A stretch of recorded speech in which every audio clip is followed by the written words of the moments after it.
nous évoquions donc la Guinée équatoriale, les fonctionnaires interdits de voyager sans autorisation, décision prise par Théodorin Obiang-Nguema, vice-président chargé de la défense et de la sécurité. Adam Adjronou, Théodorin Obiang-Nguema, je le dis, il est vice-président, il est chargé de la défense et de la sécurité. De toute façon, est-ce que cette mesure n'entre pas dans cette prérogative? Vous savez, c'est un supra-ministre, Karma, comme venait de le dire aujourd'hui le directeur. Non, vous savez, aujourd'hui, la Guinée équatoriale a montré une certaine limite dans la prise de cette décision-là. Parce qu'une fois, je me dis que cette décision que vient de prendre le fils à papa s'inscrit dans une logique donnée. Eux-mêmes n'ont plus le temps de pouvoir donc placer seulement les pions issus proches de la famille, issus d'un cercle un peu restreint, sans pouvoir avoir la mesure, toute la mesure de pouvoir contrôler la base. Ce qui fait qu'il y avait donc un certain nombre de gens qui se sentaient un peu délaissés, qui ne se retrouvaient pas dans la gestion du pays. Donc du coup, on n'avait pas tellement une certaine mainmise ou un contrôle sur leur personne. Ce qui fait qu'aujourd'hui, des inquiétudes ou ces supposés coups d'État donc, qui inquiètent en fait le fils, comme nous venons de le dire tantôt, qui aspire toutefois, parce que papa n'ayant plus vraiment le sens qu'il faut pour vraiment diriger, c'est lui qui dirige entièrement tout. Donc ça fait que ça s'est développé à la base, et comme on n'a plus le temps de laisser la couche, sinon la minorité qui ne se retrouve pas dans cette gestion-là, donc on s'inquiète et on prend des mesures qui malheureusement vont à l'encontre des décisions ou de la gouvernance qu'on peut voir ailleurs, ou de la gouvernance, disons, méthodique d'un pays. Alors nous sommes quand même en face d'un fils de président qui lui-même est vice-président, mais carrément il se comporte comme un président. Non, mais je voudrais dire, un peu comme notre pays, le Togo. Vous savez, non, mais vous venez de dire, là, vous avez vu, le papa, le fils au papa, c'est la même chose. Vous savez, ce qui se passe en Guinée équatoriale, même si les gens n'ont pas encore perçu, les habitants du pays savent que c'est la confiscation presque totale de tout ce qu'il y a comme manne pétrolière au service de la famille présidentielle. Donc, vous avez donc un pays qui est un pays pétrolier, vous avez de l'argent, vous avez qui coule, mais dont la population est dans la précarité. Les gens sont pauvres là-bas. Et quand vous fouillez, vous voyez que c'est le cercle familial, le présidentiel, ses amis, c'est tout ça là qui sont... Ils sont très riches, ils ont des voitures, même les marchés, c'est eux qui contrôlent tout ça là. Alors du coup, la population à un moment donné commence par avoir ras-le-bol. Alors quand les gens cherchent maintenant à se tailler une situation plus ou moins acceptable à l'extérieur, on pense qu'ils sortent pour organiser. Je dis même que cette décision, cette lettre que le vice-président a émise à l'encontre de ses concitoyens, je crois que c'est ça même qui va, comme il a dit tout à l'heure mon ami Credo, ça va même créer un précédent dans leur pays. Parce qu'il y a déjà les frustrations. Il y a là-bas aussi une minorité qui s'est accaparée de toutes les richesses de la Guinée équatoriale. Mais dans un pays où tout le monde aspire à vivre un peu, mais les gens ne vont pas indéfiniment croiser les bras. Donc, le père est en train de s'inquiéter. Alors, il est en train de s'affaiblir, il va bientôt céder. Et il est en train de faire c'est une monarchisation du pays, et il a envie de transmettre le pays à son enfant. Et donc, dans les centrales syndicales, dans les organisations de la société civile, les gens commencent par voir tout, les gens commencent par se réunir, ils parlent de gauche à droite, tout ça là. Donc, ils sont en train de prendre tout simplement les dispositions. Mais je crois que aujourd'hui, le monde est en train de bouger. La Guinée équatoriale ne va pas être aussi différente des autres pays. Les autres pays, donc, les gens aspirent à la liberté. Et les mannes qui appartiennent à tous les Guinéens et équato-guinéens doivent également être partagés. Donc c'est le problème également du partage des biens qui se pose également en Guinée. Alors, tout comme dans notre pays d'ici, où la confiscation vraiment à parler de notre pays, le Togo. Je rappelle qu'on évoquera le Togo tout à l'heure.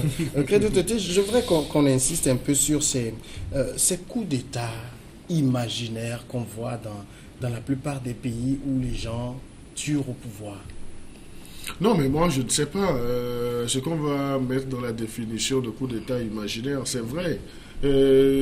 Pour ce qui s'est passé, la tentative de coup d'État. C'est vrai qu'on n'a pas les éléments d'appréciation, rien n'a été dit. Donc c'est comme si un laboratoire a travaillé et puis a sorti une information. Mais il faut dire que à notre jour aujourd'hui, on ne doit pas s'inscrire dans cette dynamique de coup d'État parce que le meilleur moyen ou bien la meilleure voie d'accéder au pouvoir, c'est de passer par les urnes, ce que certains ne veulent pas, même dans notre pays, le Togo. Donc si je veux retourner l'ascenseur à mon aîné Germain pour dire, voilà, c'est une situation qu'on vit malheureusement où les gens sont dans l'imaginaire et puis ils pensent fonctionner dans cet imaginaire. Mais je tiens aussi à faire cette précision.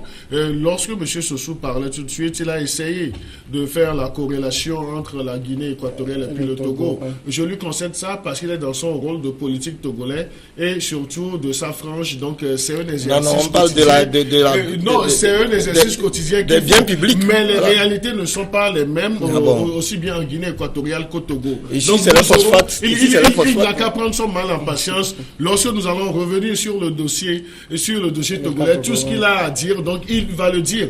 Mais je lui concède cette façon de pousser la réflexion parce qu'il ne peut pas faire autrement au risque de se lyncher médiatiquement après. Il est dans son rôle d'opposant et il doit dire des choses qui plaisent aux gens, même si lui-même, dans son fort intérieur, il n'en est pas convaincu. Donc c'est dire que si nous revenons sur la situation guinéenne, et le coup d'État de janvier dernier, c'est vraiment, on peut qualifier ça d'imaginaire parce que jusqu'à aujourd'hui, ils n'ont pas prouvé, ils n'ont pas démontré comment est-ce que le coup d'État est organisé et autres là. Et vous voyez que c'est comme si ils avaient ciblé des gens et on voulait abattre des gens qui avaient des idées contraires ou bien qui ne buvaient pas tout ce que le régime de M. Obiang produisait comme lait vraiment nauséabond. Donc là, c'est une occasion de tacler encore d'autres personnes. Et je suis tenté même de dire, en prenant cette décision, dans un premier temps contre les fonctionnaires, en fait ce n'est pas les fonctionnaires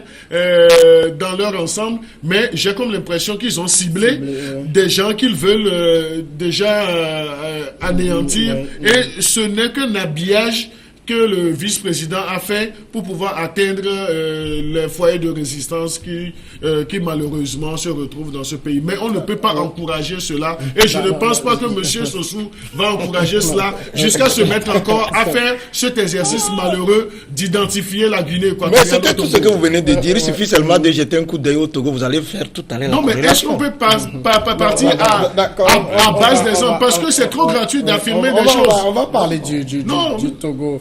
Tout à l'heure, Adam Adjonou, est-ce que véritablement en Guinée équatoriale, aujourd'hui, il est certain qu'il y a des poches de tension, beaucoup de mécontents du régime d'Obiang? Mais ça, c'est une évidence. C'est une évidence parce que, comme je venais de le dire tantôt, vous savez, dans un pays où on gouverne presque en vase clos, où c'est toute une famille, disons, une minorité qui se retrouve donc à la tête du pays avec les membres de la famille. C'est comme ça, il n'y a toujours qu'une minorité au sommet en fait. Non, toujours est-il que... Non, on est d'accord. Je ne dis pas non, mais au-delà de ça, vous voyez plus ce qui se passe. C'est l'accaparement des biens du pays. Au-delà de l'accaparement, même la gouvernance du pays même ne concerne pas un certain nombre de... C'est quand même un cercle vicieux qui contrôle le pays là.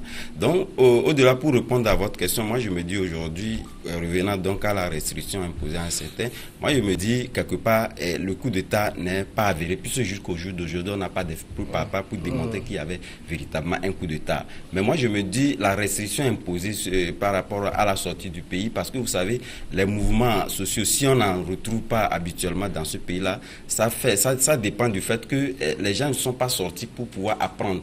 Aujourd'hui, nous sommes à la mondialisation, les gens entendent, ils écoutent, ils perçoivent ce qui se passe ailleurs et tout compte fait, ces genres de mouvements arrivent toujours à balancer ou à faire vaciller un certain nombre de pouvoirs comme ce qui se passe en Guinée équatoriale. Donc cette restriction, évidemment, donc, voilà, je reviens donc à la position du directeur Credo qui vous a dit que des gens iront apprendre et vont venir que les associations, les mouvements sociaux que nous constatons, donc pour limiter un certain nombre de gens sortis pour pouvoir s'en inspirer, apprendre d'ailleurs pour venir donc vaciller ce pouvoir d'Obiang Nguema. Donc c'est tout cela.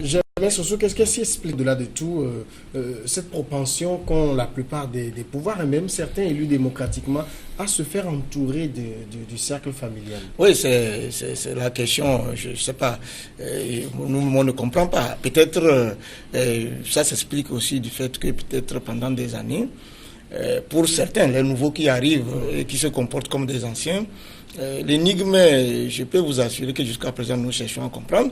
Peut-être c'est le fait qu'on a laissé les gens au carreau sur le carreau pendant des années. Une fois arrivé au pouvoir, ils voudraient peut-être tout avoir en même temps. C'est peut-être ça. Mais comme nous le disons, il faut faire l'effort que des nouvelles personnes véritablement qui ont été formées à la chose politique puissent arriver et qui ont le sens véritablement de l'État. C'est à eux il faudra demain confier les rênes de nos pays. Mais pour revenir, jamais sûr. Hein. Oui, mais c'est à l'œuvre qu'on reconnaît la. C'est pour ça. Vous savez, parfois, c'est les autorités, c'est les autorités qui dirigent les pays qui sont responsables de la suite. Teodoro Obiang et sa famille qui ont décidé de tout prendre et de laisser les autres à carreau, s'ils décidaient de partager, vous savez, les gens en auront le minimum avant d'arriver. C'est aussi ça. Lorsque vous avez laissé les gens pendant des années en situation de détresse, quand ils arrivent, nous cherchons à comprendre pourquoi les nouveaux arrivent, ils se comportent. Donc il est important que très tôt les gens puissent comprendre que ce qui appartient à tout le monde puisse revenir de façon minimale à chacun. Alors, pour revenir à la question même de cette comparaison que nous faisons, vous savez, la Guinée... Vous connaissez la forme. Non, on ne va pas faire la comparaison. Non, je vais parler, je sais. Vous connaissez cet adage-là qui dit prolétaire de tous les pays, chez vous. Il ne faut pas vous étonner en Afrique. Voilà, il ne faut pas vous étonner en Afrique aujourd'hui que les peuples qui, pendant des années, ont été assujettis, se mettent aujourd'hui debout. C'est normal. Dans la marche même de l'être humain, c'est comme ça. Pendant des années, quand vous êtes resté, vous pliez les genoux à un moment donné, vous avez tendance à vous élever. Et c'est ce qui arrive dans la plupart de tous les pays où les dictateurs sévissent. La Guinée équatoriale est un régime dictatorial. Il a, à tout point de vue, si nous avons le temps, nous allons comparer, vous allez voir qu'il ressemble au régime togolais. Donc peut-être les méthodes ne sont pas les mêmes, mais les finalités sont les mêmes. Donc c'est presque la même chose. Donc aujourd'hui, on va parler du Togo. Donc, il y aura le temps pour cela. Nous allons maintenant évoquer la Côte d'Ivoire. Les opérations de révision des listes électorales qui ont enregistré moins d'un demi-million de nouveaux électeurs en Côte d'Ivoire étaient entachées d'irrégularités, a dénoncé lundi à Abidjan un avocat y voyant une menace pour les scrutins à venir. Dans plusieurs villes, des personnes se sont fait recenser hors de leur lieu de vote pour être inscrites sur des listes en dehors de leur zone territoriale de vote, a accusé Maître Claver Ndri, qui représente plusieurs candidats indépendants et de l'opposition lors d'une conférence de presse. Credo Tété, j'aimerais dire c'est la même chanson qu'on entend de la part d'une certaine opposition. Chaque fois qu'il y a des élections qui approchent, on trouve toujours des zones d'irrégularité. Non, mais moi, je ne parlerai pas en termes de chansons, mais je parle plutôt en termes de refrain. Donc, c'est le refrain que les oppositions africaines ont. Et dans le cas d'espèce, donc je crois qu'on aura l'opportunité de décortiquer ce qui se passe en Côte d'Ivoire. Mais c'est un travail, a priori, cette dénonciation venant de l'avocat Maître Claver. Donc c'est un travail salutaire qu'il a fait. Au moins il a eu le courage de dire ce qu'il pense. Mais on nous fait comprendre qu'il représente un certain nombre de candidats que je mets un point d'interrogation. Donc est-ce qu'il n'est pas dans un rôle assez donné au-delà? C'est bien cette dénonciation. Pourquoi je le dis? Parce que ça va permettre à leur commission électorale de se remettre en cause et puis de se poser des questions et puis d'aller sur le terrain pour voir si réellement ce que reproche l'avocat, est-ce que c'est vrai et dans quelle mesure on peut essayer de corriger cela. Vous savez, l'histoire électorale en Côte d'Ivoire, c'est une histoire assez sensible. Et aujourd'hui, les prochaines élections de 2020, donc il y a déjà un climat qui est délétère, même si on n'a pas le courage de le dire. Et ce sont de petites étincelles qui vont essayer encore d'embraser ce pays si on ne sait pas comment jouer à ce jeu-là. Donc il va falloir que toutes les parties impliquées dans le processus électoral puissent jouer convenablement leur partition. parce que c'est le ton, ce n'est que le ton que cet avocat est en train de donner, parce qu'il a donné des exemples comme quoi des gens qui ne sont pas dans une territorialité se sont fait recenser là-bas, donc ça peut poser le problème de migration électorale. Est-ce que ces personnes n'auront pas à jouer 2 fois leur devoir civique et autres là? Mais dans un système informatisé, ce problème, n'a pas sa raison d'être, puisque la machine va détecter les doublons de toute façon.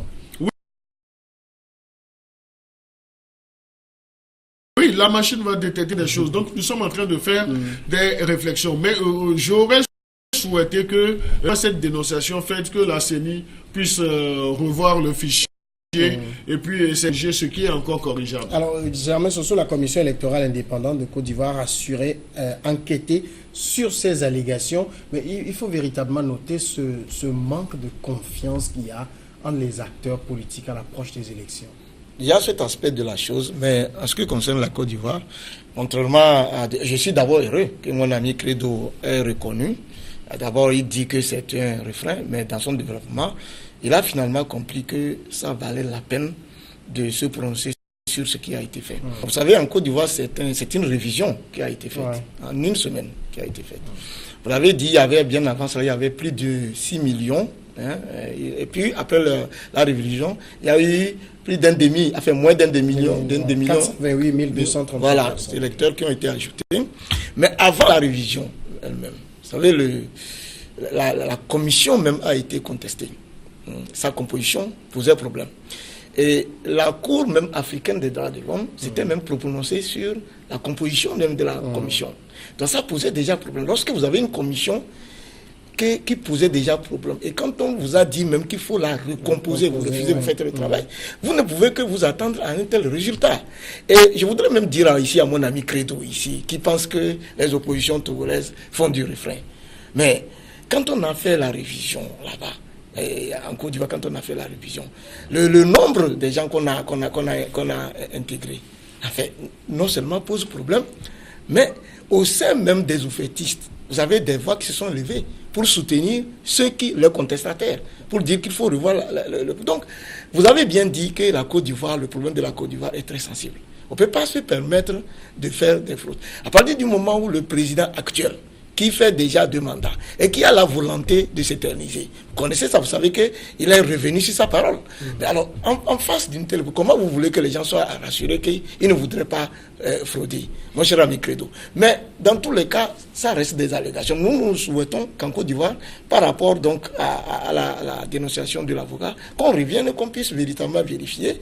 Et quand il a parlé effectivement des doublons, il a dit qu'il faut que la machine accepte et la volonté de reconnaître les doublons, parce qu'on connaît comment ça se passe. Donc je ne voudrais pas revenir sur notre cas personnel, mais c'est que nous sommes habitués. Dans le cas personnel, nous sommes habitués en Afrique au hold-up électoraux et au front. D'accord. Donc la confiance, effectivement, se pose. Oui, justement, c'est une question de confiance là. C'est vrai que la Cour africaine des droits de l'homme a jugé la composition de la CEI déséquilibrée, c'est-à-dire elle penche plus vers le pouvoir. Mais est-ce que ça justifie ces allégations de Maître Claver Ndring? Ça peut. Vous savez, cette prédisposition contestataire en rebond dans nos pays africains en matière électorale trouve tout le sens. De prédisposition. Oui, prédisposition. Parce que quoi qu'on dise, heureusement que le cas ivoirien vient à un moment opportun, parce que nous ne sommes pas encore disons aux élections et que aujourd'hui je pense que la vanne est quand même ouverte à ce que les gens puissent à faire des propositions concernant tel fichier ou disons le périmètre même aussi bien de la composition que le périmètre même de l'enrôlement. C'est vrai que la Côte d'Ivoire, disons, sort d'une crise et que vous savez, lorsque nous prenons tout le cheminement qui a conduit aujourd'hui à l'installation et puis le fait que Alassane Ouattara même est revenu sur sa position de pouvoir toujours briguer un second ou un troisième mandat après avoir fini le mandat que lui-même il avait dit il ne se représenterait plus. Donc ça cause problème parce que la nomenclature même de la composition pouvait causer problème parce que si on sentait que cette nomenclature était acquise donc à Alassane Ouattara, il y aura forcément de fortes pressions à ce que le l'opposition puisse se révolter. Mais aujourd'hui, ce que vient de dénoncer l'avocat devait être pris en compte. Heureusement que la commission a quand même donné la parole de pouvoir corriger un certain nombre de choses, si cela s'avérait. Donc je pense que on le souhaiterait pas, parce que un pays où on n'a pas senti depuis bon moment, on n'a pas senti vraiment qu'il y a un certain apaisement, parce que vous avez ce qu'il y a toujours ces révoltes-là qui sont dans la population. Il faudrait bien faire les choses pour qu'on puisse aller à des élections qui puissent être acceptables pour tous. Alors, il y a quand même des candidats qui ont dénoncé des fraudes dans le plateau. Et le plateau, c'est, on dit, le quartier du pouvoir et des affaires d'Abidjan. Politiquement, dans les pays, pourquoi on dit, bon, tel, c'est le fief de tel, parce que quoi, on n'a pas le pouvoir dans l'opposition, par exemple, d'aller piocher sur cette zone-là? Non, comme l'opposition aussi a ses fiefs, le parti au pouvoir aussi. Oui, cette notion même de fief, fief, non, mais je crois que ça peut avoir sa raison d'être, parce que sûrement que l'histoire politique aurait démontré que dans ces zones, donc il y a une forte propension pour tel ou tel courant politique, donc c'est pourquoi on fait l'analogie pour dire que telle zone serait le fief de tel parti politique. Ça penche plus du côté de, bon, il est né là-bas, il a grandi là-bas, donc c'est plus une question de fratrie. Non, ce n'est pas, la question ne se pose pas en termes de lieu de naissance ou bien de résidence, mais c'est surtout en termes d'une contrée ou bien d'un lieu où on exprime beaucoup plus un certain soutien, même dans les urnes, à tel ou bien tel parti politique. Donc là, le problème se pose aussi dans notre pays. Si vous prenez la zone de Baie, donc on dit que c'est une zone acquise à l'opposition. Oui, et il y a d'autres quartiers qu'on identifie facilement au parti au pouvoir et autres là. Donc ça, je crois que c'est la réflexion. Je ne sais pas si elle est limitée au niveau de nos oppositions africaines et autres là, mais c'est le constat qu'on fait sur le terrain et autres là. Mais je voudrais rebondir un peu sur ce que je disais tantôt. Peut-être que mon contradicteur n'a pas bien suivi ou bien ça lui a donné de l'eau, le truc là. Mais oui, non, mais je l'avoue aussi. Mais je dis la sortie de cet avocat de Maître Claver, je crois que c'est ça, Ndri, a le mérite de rebooster le travail électoral qui est fait en termes de révision de listes et autres là.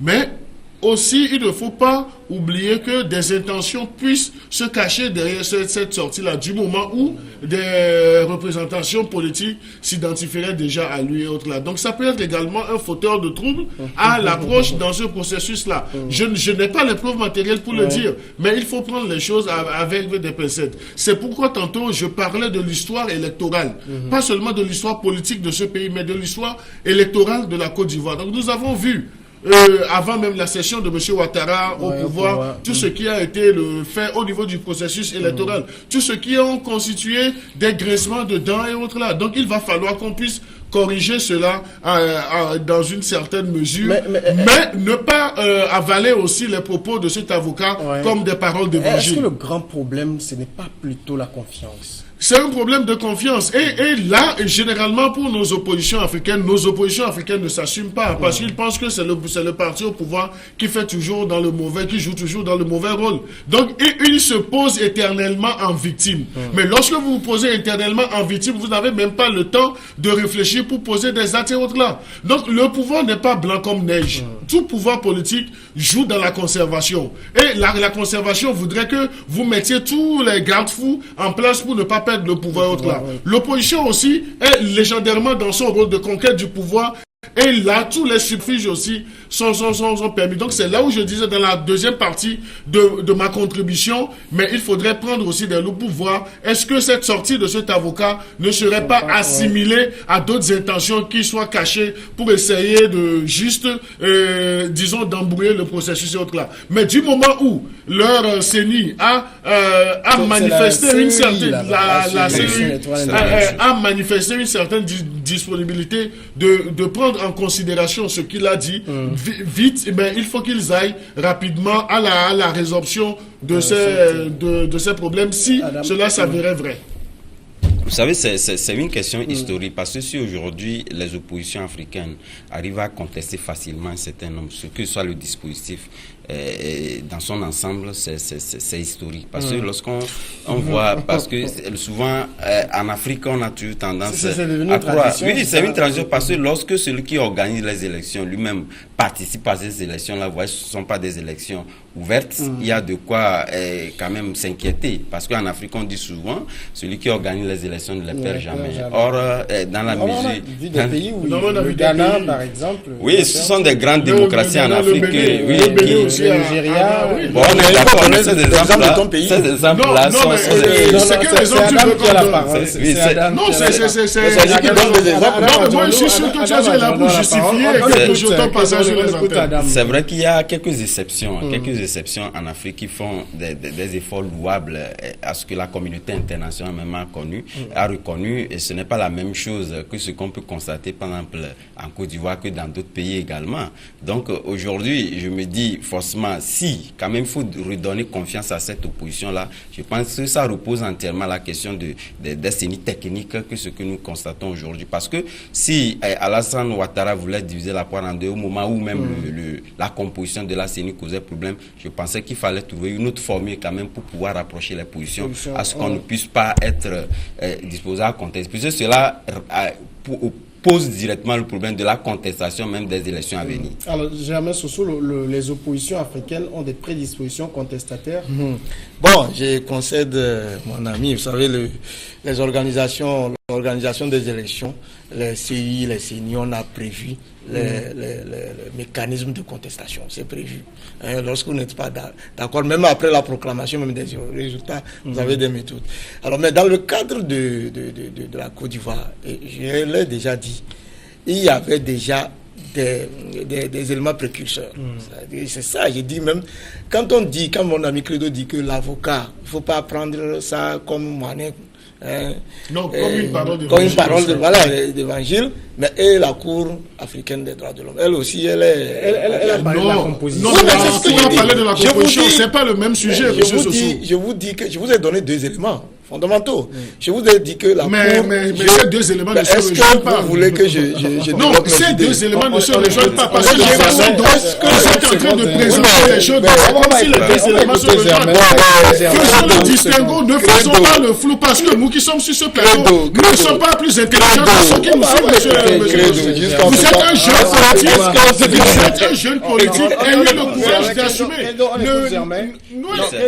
On écoute Germain. Non, mais c'est le débat, mais il ne faut pas qu'il est toxique. Ce que je dis, il y a deux éléments fondamentaux. Il y a la CEI qui a été contestée par la Cour africaine des droits de l'homme, qui a dit qu'elle est déséquilibrée. Il y a le président lui-même, à qui on a dit corrige cette disposition qui ne l'a pas fait, qui dit qu'il va se représenter. À partir du moment où